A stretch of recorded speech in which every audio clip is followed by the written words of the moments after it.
There's something surreal about being cast as the villain in your own family. Especially when the only crime you committed was existing nearby. For 10 years, I've lived under one headline. You ruined your sister's life. It wasn't an opinion. It was law.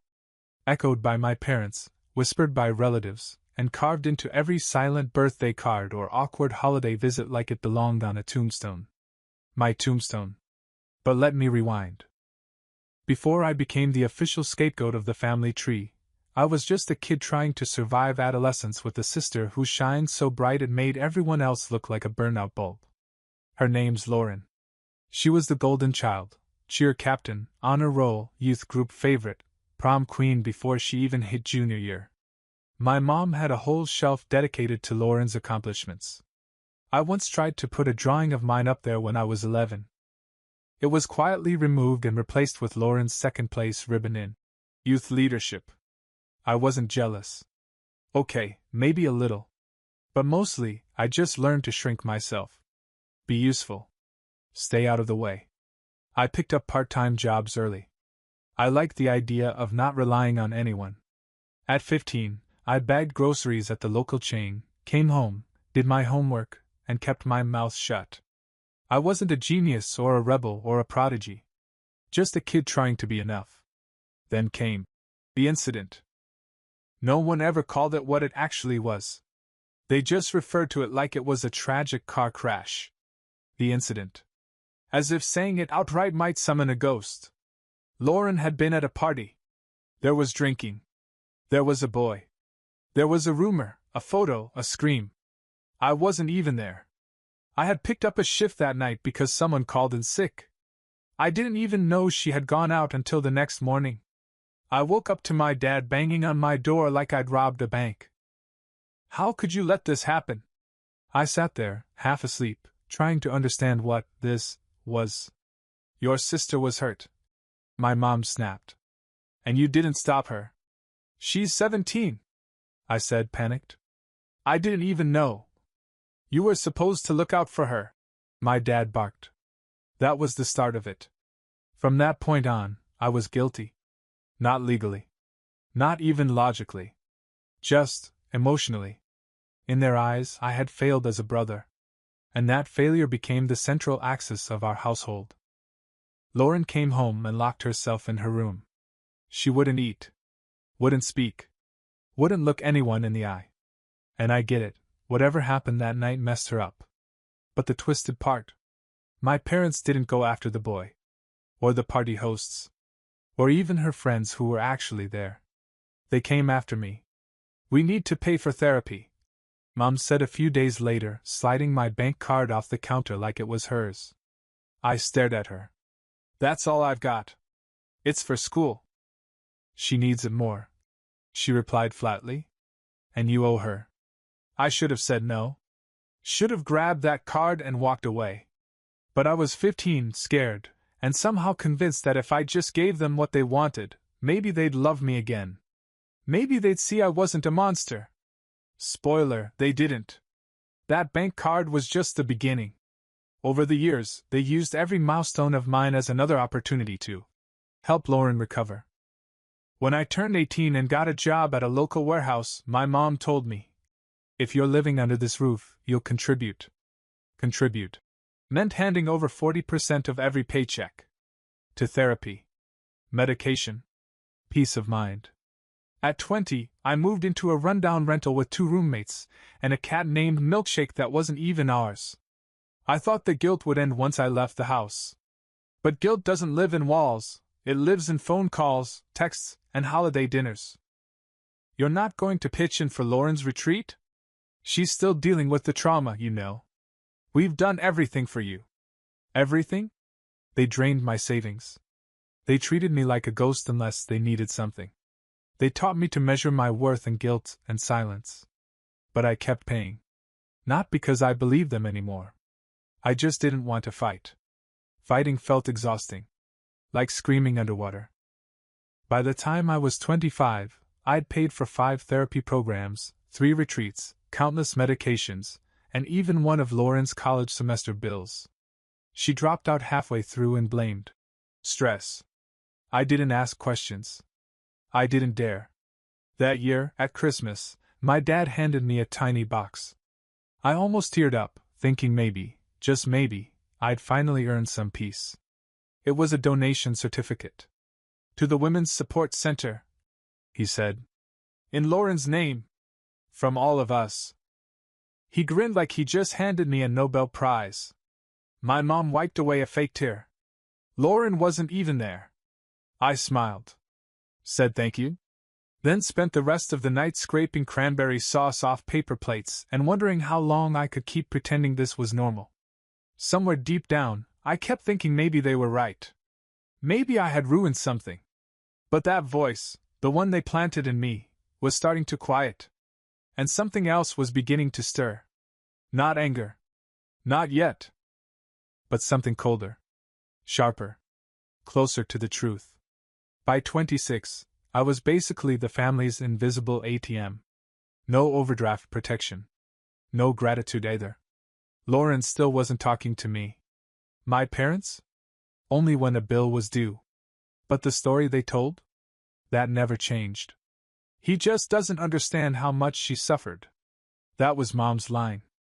Usually spoken in soft, tired tones while sipping from a mug labeled #1mom.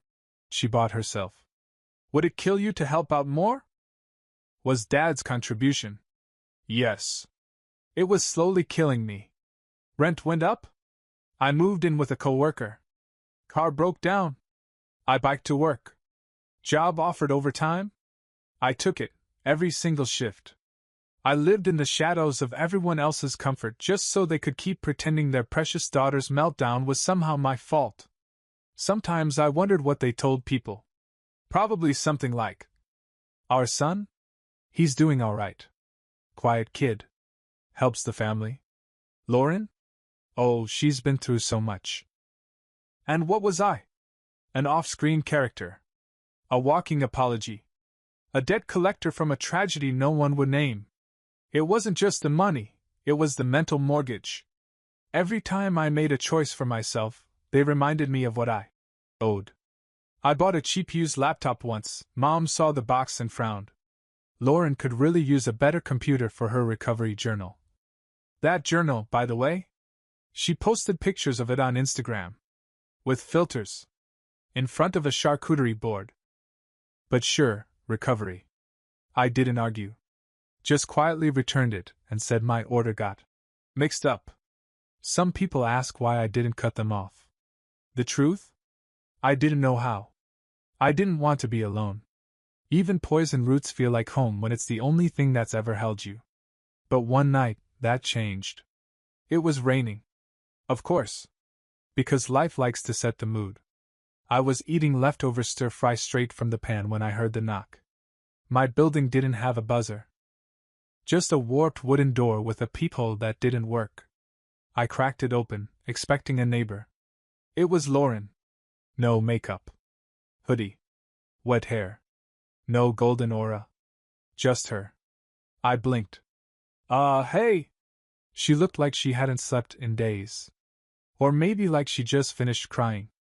Her eyes darted around the hallway like she expected someone to jump out and yell, "Gotcha! I didn't know where else to go," she said. I opened the door wider. Not because I forgave her, I just couldn't process fast enough to say no. She stepped inside like it hurt. Like crossing my threshold triggered every guilt reflex her body had stored for a decade. "I'm not here to fight," she added. "Or ask for anything." I waited. She glanced around my tiny studio. Mattress on the floor. 2 folding chairs. Cracked phone charger dangling off the counter. The kind of place that didn't scream, settled, so much as. Still standing. She sat. Awkward. Quiet. The silence filled every inch of the room. "I found out something," she finally said. "About that night." I froze. Stir-fry suddenly tasted like dust. Lauren looked up at me, and for the first time in years, I saw it. Uncertainty. Not the blind victimhood they'd wrapped her in. Not the theatrical grief Mom fed on. Just raw, shaken doubt. But before she could say more, her phone buzzed. She checked it. Grimaced. I have to go, she mumbled, standing too quickly. What? Wait. What did you find out? But she was already at the door. I'll come back, she promised. Just don't say anything to Mom and Dad. And then she was gone. Hoodie flapping. Rain was swallowing her whole. And me? Left standing there with stir-fry, a racing heart, and more questions than I'd felt in years. I didn't sleep that night. Didn't work the next day. Didn't know it then, but that visit? That was the moment everything started to unravel. Lauren didn't come back. A day passed. Then 3. Then a week. And with each silent hour, her visit started to feel more like a hallucination, a weird dream brought on by MSG and unresolved trauma. But it had happened. The wet footprints on my welcome mat lingered for days. The folding chair she sat in still creaked differently, like it remembered someone had been there who didn't belong. I didn't call her. I couldn't. I didn't even have her number. She'd changed it years ago. For mental health boundaries, my mother had explained, as if I was some sort of trigger warning in human form. And while I waited in that purgatory of confusion, my parents? They went on with the greatest hits. Mom sent me a long voice memo about Lauren's upcoming healing retreat, and how it would be so meaningful if you could contribute, even just $300. Dad followed it with a stern, "You've been quiet. Don't go back to being ungrateful." Ungrateful. That word had been stapled to my identity since the beginning. Like it was ungrateful to ask where my savings went. Ungrateful to want a birthday without guilt invoices. Ungrateful to question a story that never made sense in the first place. But after Lauren's visit, things didn't sit the same. I started remembering moments I'd ignored. Like the way my parents always spoke for her. The way my mom once said, "Lauren doesn't want to talk about that night." Whenever I asked for clarity, even when Lauren wasn't in the room. Or the time I overheard Dad on the phone saying, "It's under control. No need to revisit the past." I assumed it was business. But now I wasn't so sure. And something about her parting words echoed louder the more I sat with them. "Don't say anything to Mom and Dad." Why? What would they do? Why did it feel like she was warning me instead of just avoiding drama?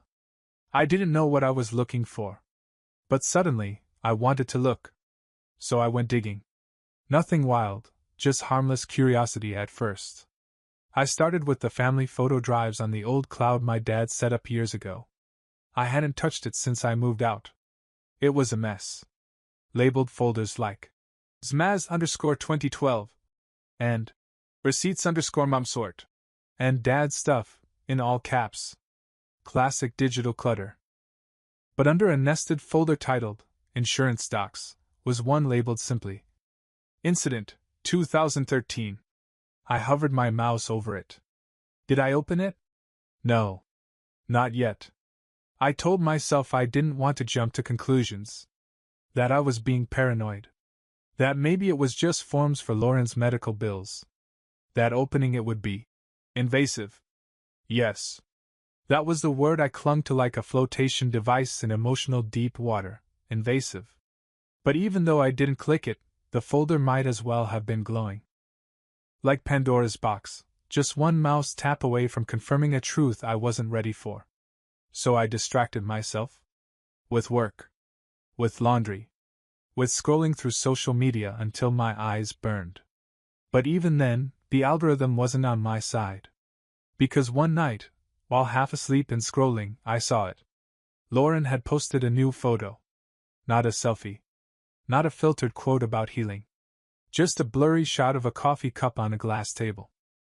But in the reflection, barely visible, was something unmistakable. A laptop screen. Showing the same cloud storage interface I had just been in. She'd been looking too. Now I was fully awake. And for the first time in 10 years, I wasn't just wondering what they were hiding. I was preparing to find out. There's a strange moment when fear stops being heavy and just becomes quiet. I wasn't panicking. Not anymore. I'd already lived through the worst of it, the shame, the guilt, the exile, and my own family. What could be worse than that? So when I opened the Incident 2013 folder the next morning, I wasn't bracing for impact. I was just tired.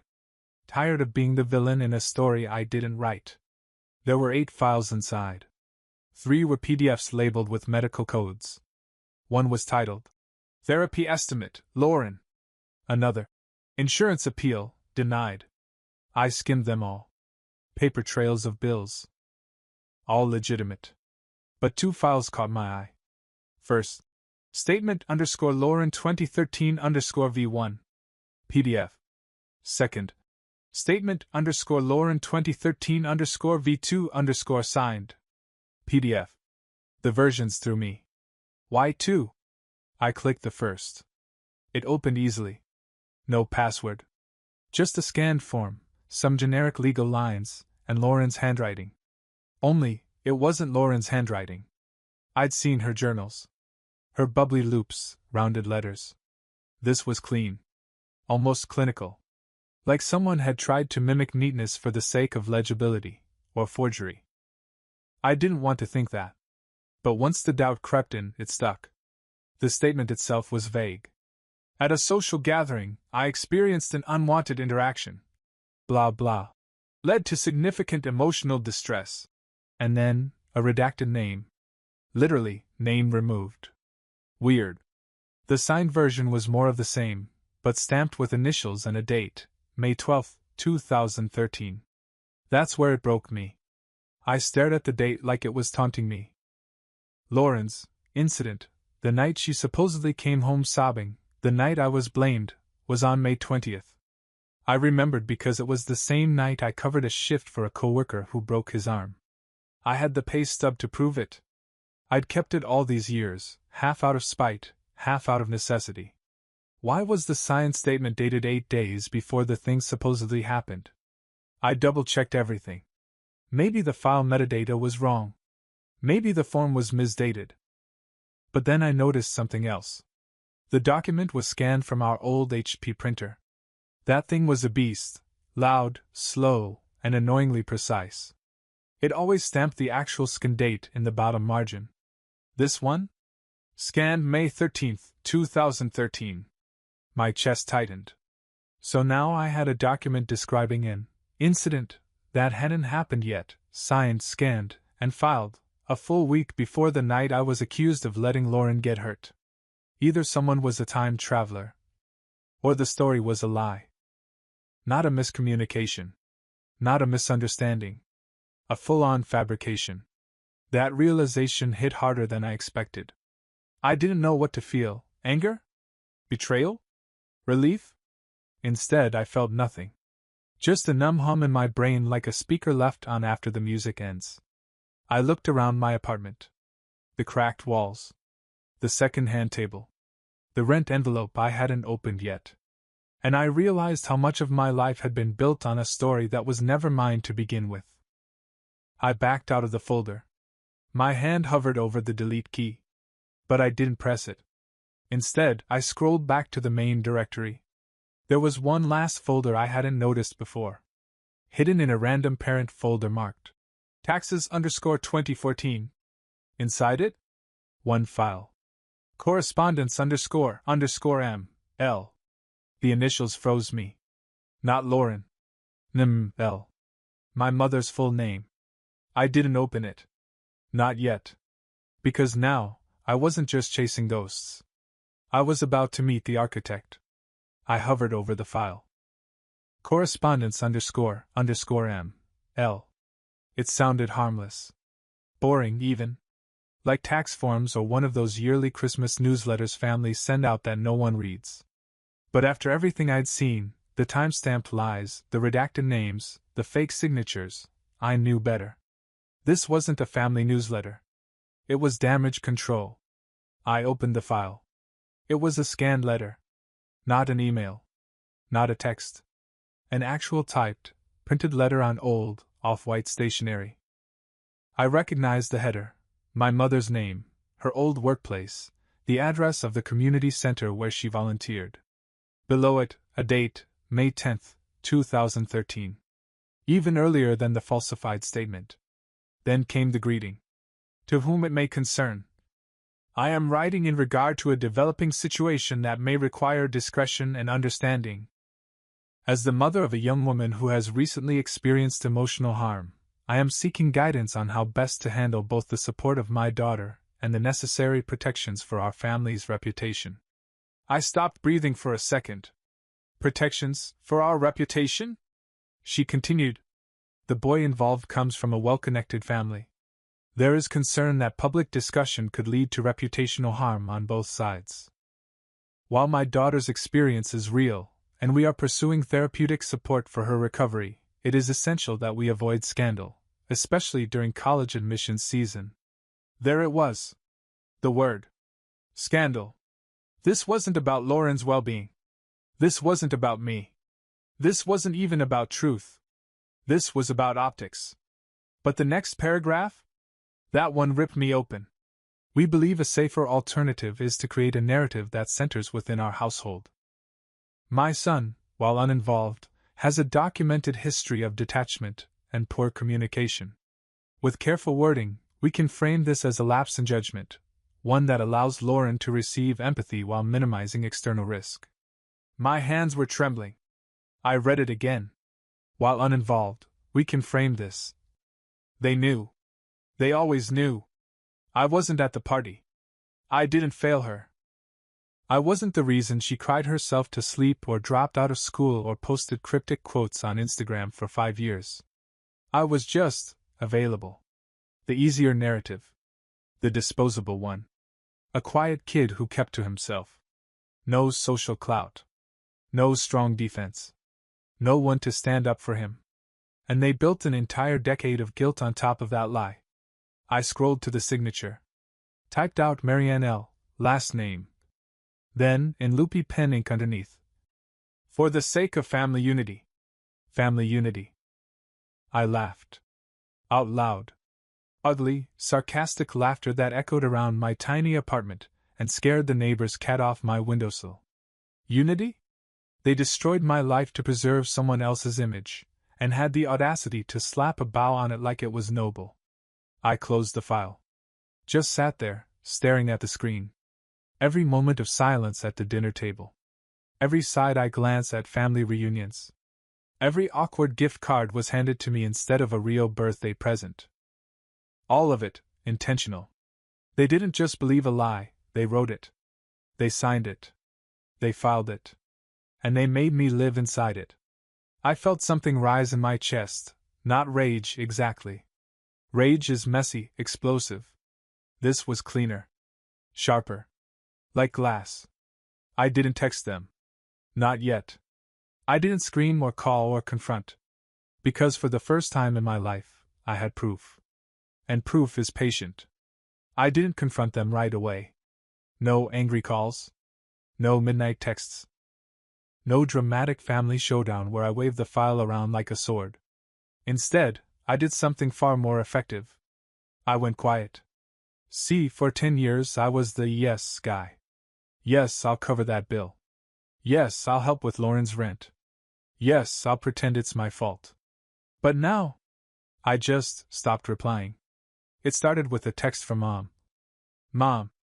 Hi, sweetie, could you send $200 toward Lauren's counseling this month? She's made so much progress lately, Red Heart. I stared at it.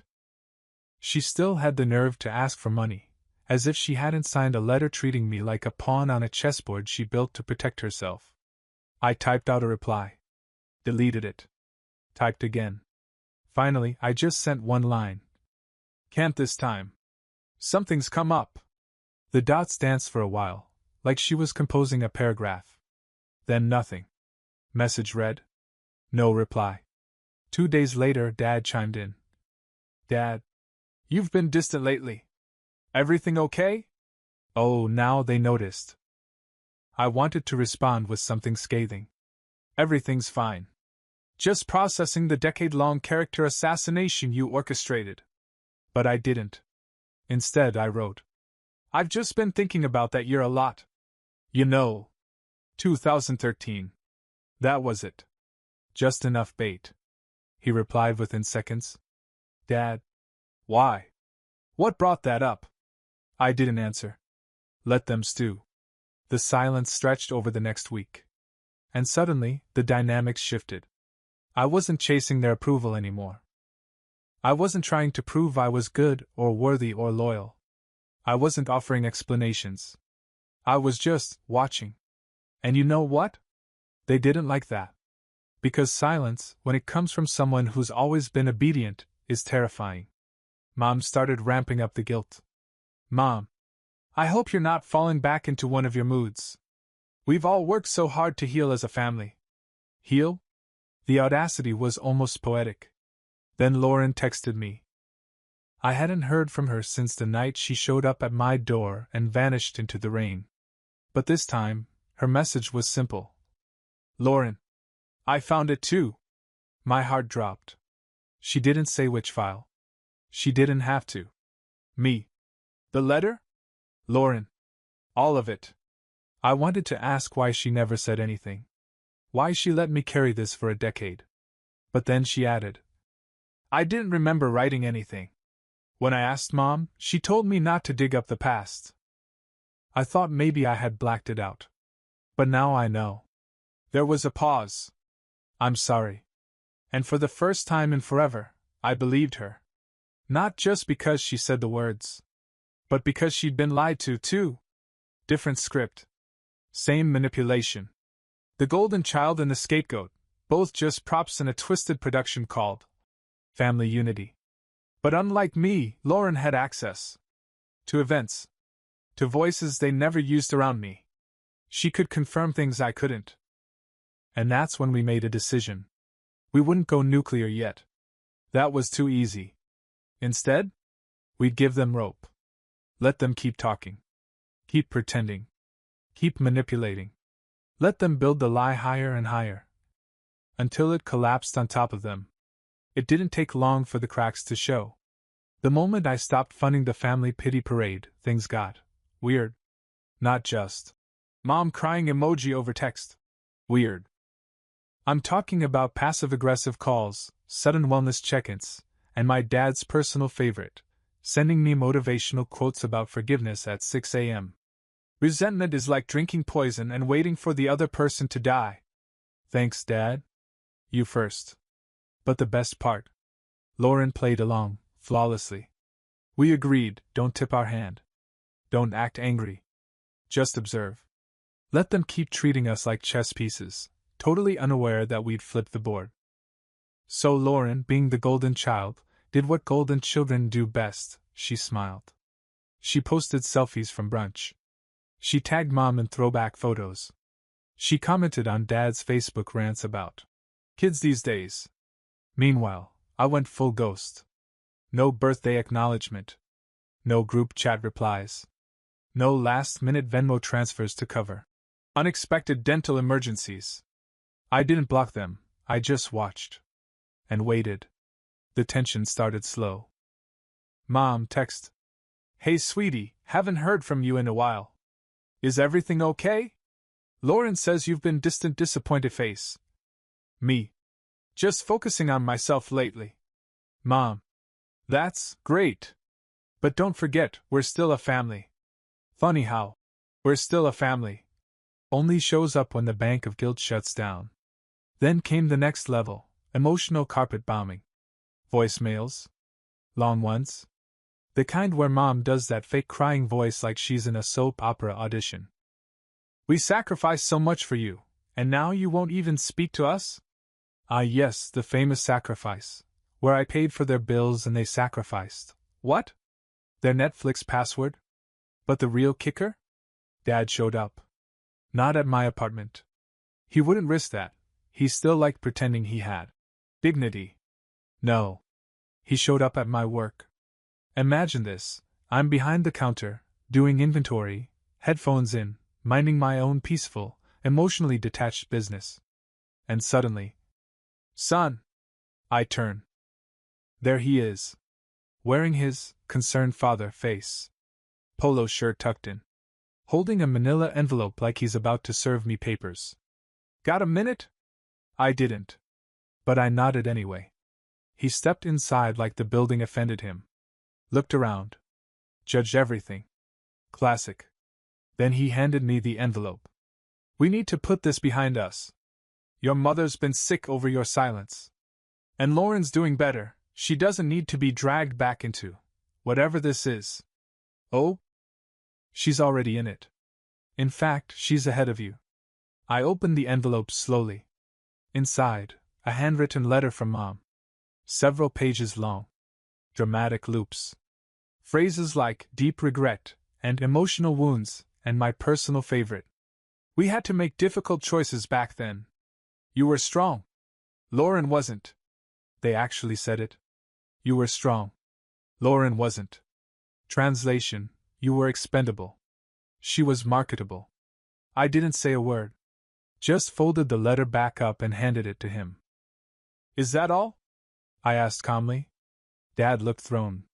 He wasn't expecting flatness. He was expecting yelling. Rage. Something he could twist into. See? This is why we had to lie. But I gave him nothing. He left, frustrated, awkward, defeated. That night, I got a call from Lauren. She was ready. They've been texting me nonstop, she said. Asking if I know what's wrong with you. Telling me to talk to you. That maybe I can talk sense into you before you ruin what's left of our family. I laughed. So basically, they still think this is about attitude. Not accountability. She paused. You sure you want to go through with it? Lauren, I said. I spent 10 years paying for a crime I didn't commit, in a trial I didn't know was happening, judged by people who forged the evidence. Another pause. Then she said what I didn't know I needed to hear. Let's end it. The next morning, I uploaded everything. Every file. Every timestamp. The forged statement. The metadata. The scan logs. The letter. I didn't post it publicly, not yet. But I sent it. To a lawyer. To a therapist friend who once asked why I was always so withdrawn. To my aunt, who always seemed to suspect something was off but never asked. And finally, to them. One email. No subject. Just attachments. No text. No warning. Just the truth. 10 years late. But right on time. The email was opened within 6 minutes. No reply. But I saw the read receipts. Mom. Dad. Lauren. My aunt. The therapist's friend. The lawyer's office. Silence. That was the beautiful part. No frantic phone calls.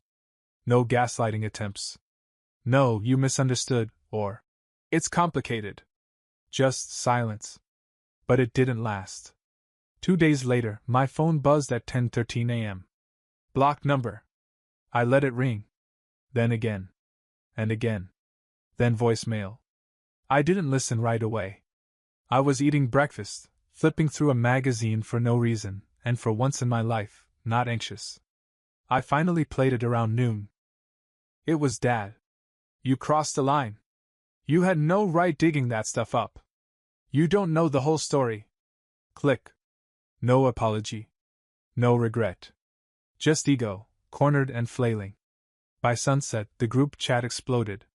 Mom. Why would you send that to people outside the family? You're making us look like monsters. I didn't respond. Lauren. They're freaking out. Dad says they might lose friends over this. Still no reply. Then my aunt messaged me directly. I always wondered. I'm sorry I didn't ask questions. I should've. Thank you for sharing this. That one? That one I replied to. Took me 10 years to find it. Glad someone finally saw me. She left a heart emoji. The next morning, there was a knock at my door. I knew who it was before I looked. I opened it slowly. No words. Mom stood there. Sunglasses on. No makeup. No performance. Behind her, Dad paced like a caged animal. She held out a trembling hand. Please, we can fix this. We're family. There it was again. Family. The word they weaponized for a decade. The leash they disguised as love. I didn't flinch. Didn't invite them in. Just looked her dead in the eye and said, You had 10 years to fix it. You chose silence. I'm just returning the favor. Then I shut the door. She didn't knock again. They haven't called since. And me? I'm still quiet. But now it's not fear. It's peace.